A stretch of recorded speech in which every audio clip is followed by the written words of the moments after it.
Before taking this class, I had always wanted to look into construction and what it takes to be in that career.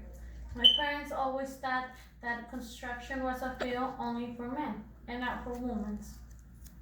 Until today, I got the chance to choose an artist, allowing me to look into construction. My name is Laura Mata, and the artist I will inform you about is Frank Lloyd Wright.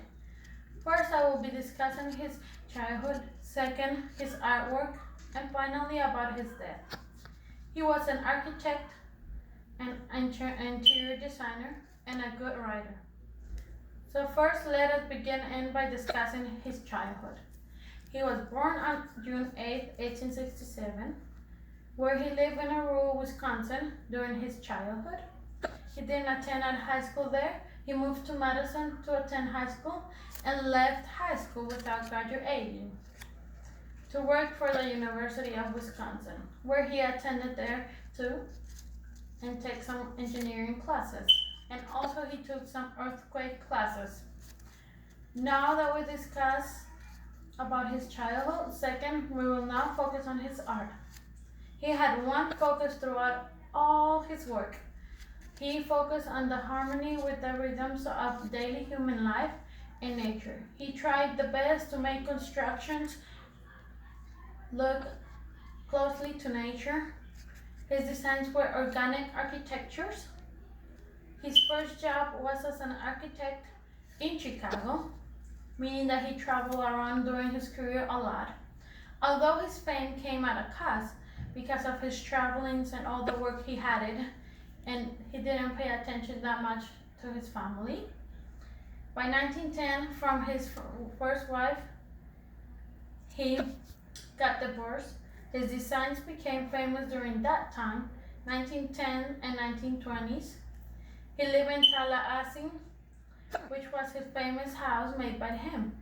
It was his home, his studio, and he was living there with his wives and kids, which got murdered by a servant who was mentally ill. He traveled throughout his career to Germany, to Chicago, like I said, and he almost focused all the time in Wisconsin. When he traveled to Germany in 1910, he published 2 books of his work, mainly focusing on the nature.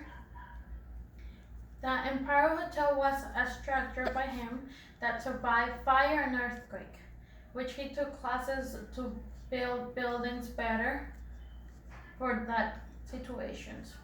His last work was the Guggenheim Museum, located at New York, which was a controversy because of the shape, but it was a delay because of the wartime in 1940s.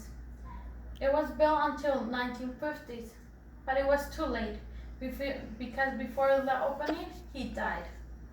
Finally, we will focus on his death. He died on April 9, 1959, when he was 91 years old or 92 years. Died before the opening of his last work, like I said, the Guggenheim Museum. He was born in his home where his family was murdered in Tallahassee. The third wife decided to cremate him because she said that was a choice of him.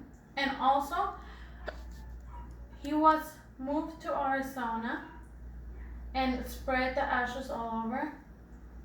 In conclusion, Frank was a normal as any person with good and bad moments. But what made him a great artist was that he never stopped. He always continued with his work, even in the bad moments. Frank was took everything to his advantages by creating great buildings that are still standing, which people reminds him of, and because of his soul and spirit. So thank you all for listening to my speech of Frank Lloyd Wright.